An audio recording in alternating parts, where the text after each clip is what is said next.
So in case this is your first time here, or you're very slow, I'm building a V10 twin-turbo Nissan Patrol. And in the last few episodes, I bullied some idiots in the comments section and put quite a lot of the interior in. But rather than adding to the list of many things that I've started and not quite finished, I've decided I should finish some things.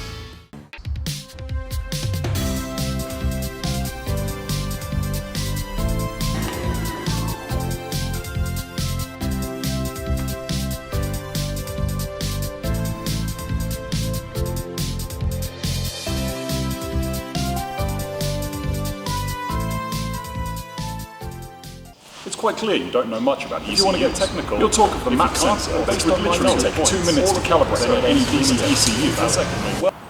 The idiots seem to have gone quiet, and they don't argue with me anymore. That means I'd probably better do something. Now today's episode is going to heavily involve these vane controllers. And no, they are not intended for controlling how often you look in the mirror. They basically control how much boost goes into your engine at any given time. Now this might be confusing for you die-hard Patrol fanboys with your 18G turbos, mate.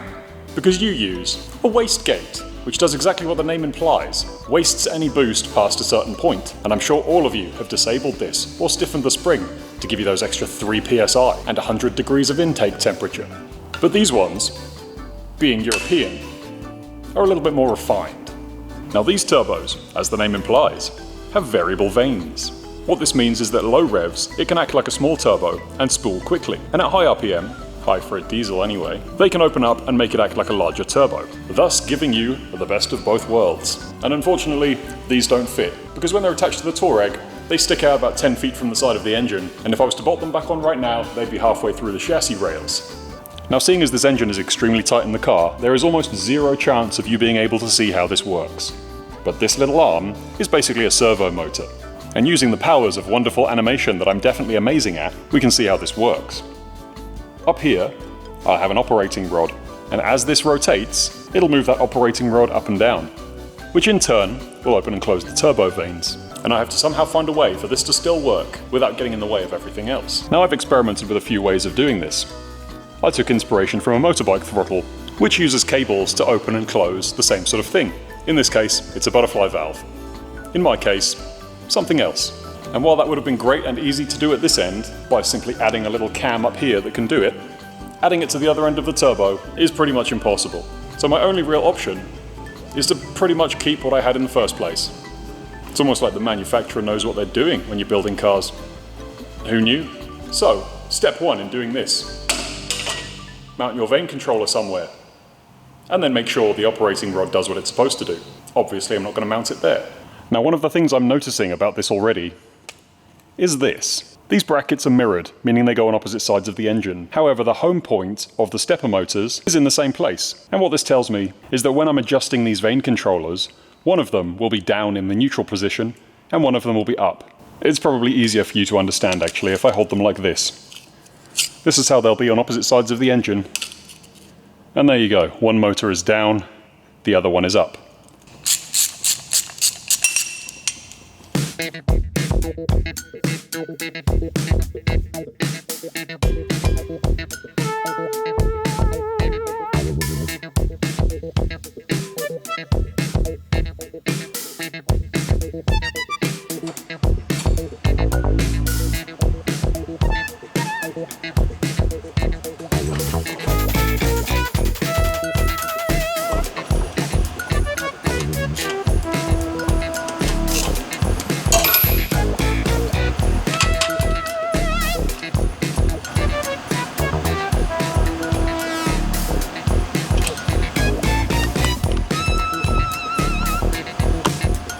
Bracketed.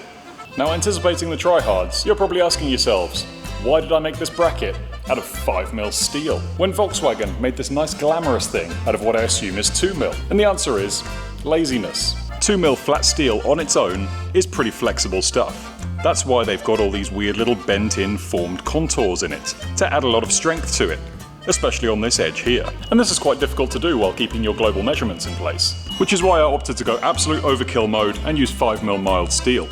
This is never going to bend given the forces that are involved in this little actuator thing. This is a test piece. it's broken.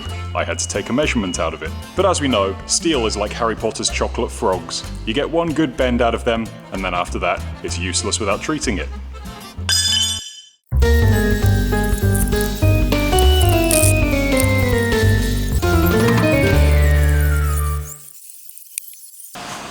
Carpeted. Now, going back to turbo vane controllers, they're finished. Finished. As you can see, sitting quite nicely. That's the right-hand side one. And there's the left-hand side. Now I have to extend the original connectors so that they can fit the new position of those turbo actuators. Can I find them? No. And aside from the connectors, which is an easy thing, I have to deal with these linkages. And as you can see, you can barely see them as is. Which means if I try to make anything on video showing how I make these linkages, it's going to be rubbish. More rubbish than normal. And this means we can consider the turbo actuators finished. Actuators.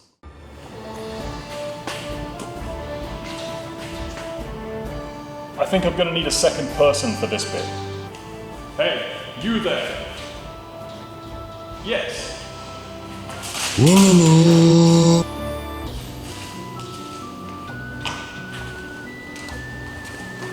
Now I have a helper. This means I can do this.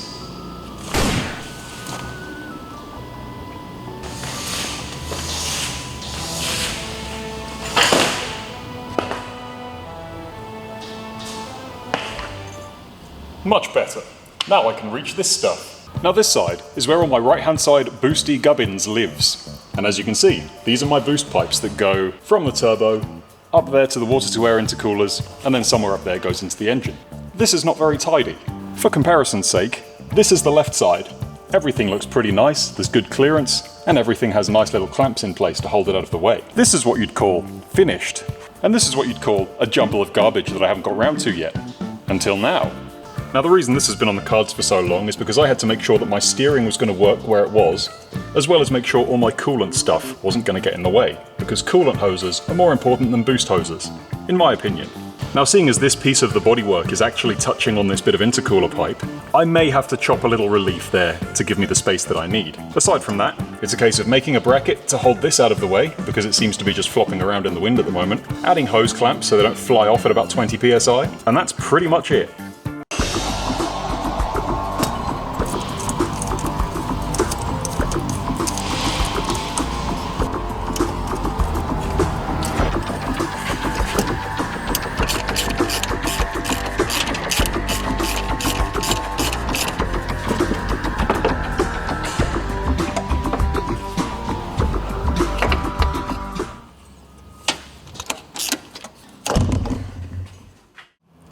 Well, thanks to me changing stuff, this no longer fits. It's perfect on this leg of the pipe, but on this pipe, this is a little bit too short. So I'm going to remake this about 20 millimeters longer. Just like we all wish we could. And luckily, this is going to be extremely straightforward, because I bought spares, definitely not accidentally.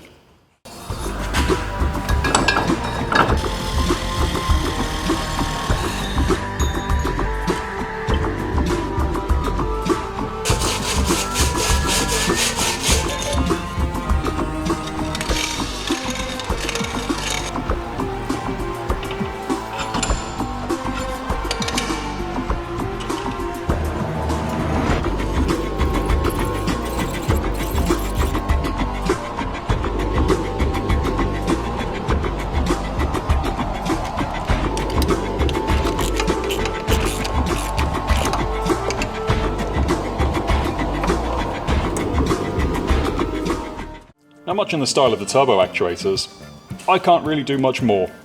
I need one more of these hose clamps to go back there, and then it's finished. But do I have one?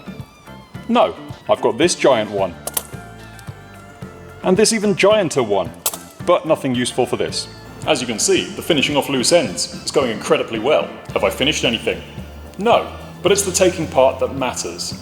The next part is under there, where I give you shafts. And this little floppy one, although it's progressed since last time, needs some more attention. And that's going to help it get bigger and stronger and longer in order to help it dock with this flange. Now the front shaft is much more progressed, but my little adapter thing needs one more machining process.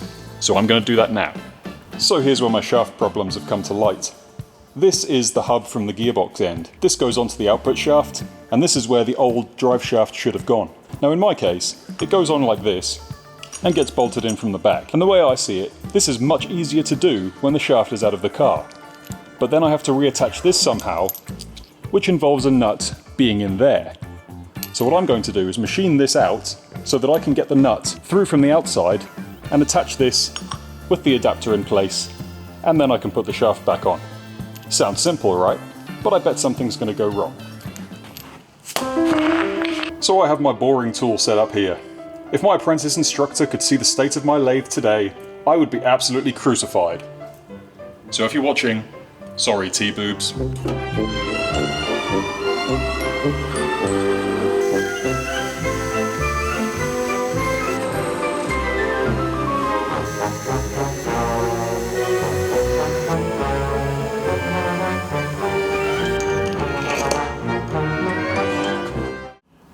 Now I know what you're all thinking. Why are there only 2 bolts in this plate holding it together when I need 6 to get this fitted with that big nut in the middle? Well, I don't have enough bolts, so I have to order some. What a wonderful episode this is. On the plus side though, I did find my elusive 55mm band clamp. It's okay, I found some bolts. And this is all fully tightened, Loctited, and permanent. Which means that it's now ready to go into its home. Permanently.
And on that note, I can finally say that these shafts are actually 100% finished.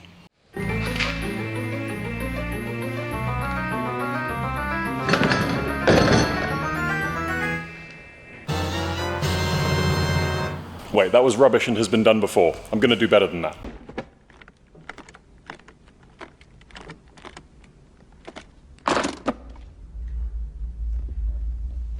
We happy? Vincent! We happy? Yeah, we happy. So this is my elusive ABS pump. I sold this about a year ago now, and that's because I'm an idiot. I'm also an idiot for other reasons. Now the first time I realized I'm an idiot is when I sold my gearbox controller and transfer case controller, because I didn't realize those were fitted to the driver's seat when I sold the rest of the touareg. And the last idiot moment was when I realized that the only link between the ABS sensors and the speedo is the ABS module. So I need it. And this involved a massive amount of luck. I reached out to the guy I'd originally sold this to and asked if he still had it. He didn't have it. He'd sold the car. But as luck would have it, he sold it to someone I've met in the past. So I was able to get this. And while some people can be fantastic, such as those two who helped me out to get this thing back even though they didn't have to, the people who ended up getting my transfer case and gearbox controllers, you get a fuck you. Because I'm not sure why, but they decided they didn't want to sell them back to me, even though they are no use to them whatsoever, seeing as they're coded to my ECUs. So I have to go through all the rigmarole of getting my gearbox and transfer case controllers paired up with my ECUs. Lucky I have these expensive cables that I can do it with, but it's kind of annoying. Anyway, maybe you've noticed this isn't a complete ABS module. The computer stuff is missing, because I've already fitted it to the car. And my hope is seeing as I don't have ABS in this car, and probably never will, I won't need this massive chunk of aluminium with an electric motor strapped to it. All I need is the bridge between the wheel speed sensors and the speedo, so I can see how fast I'm going. However, there is a small possibility that it would be very easy to actually hook up the brake calipers to make this work in an ABS situation. But I'm going to keep that on the back burner for something in the future if I decide I want to be fancy. But that's potentially as simple as connecting each individual caliper to its corresponding hole here, and then plugging this thing back in so all the solenoids are working. But for now, I'm not going to consider it. Seeing as we are at the end of the video, I need your input. I'm going to be fitting these soon. These are side steps, not rock sliders. And while this side of them looks rubbish and deserves to be thrown in a bonfire, this little frame thing with all these nice little factory brackets looks like it's something I could use quite nicely in the future. So, suggestions of what to do with this frame once I've torn this lot off and thrown it in a skip. So, until next time, 10,000 people watch my garbage regularly. What the hell, world?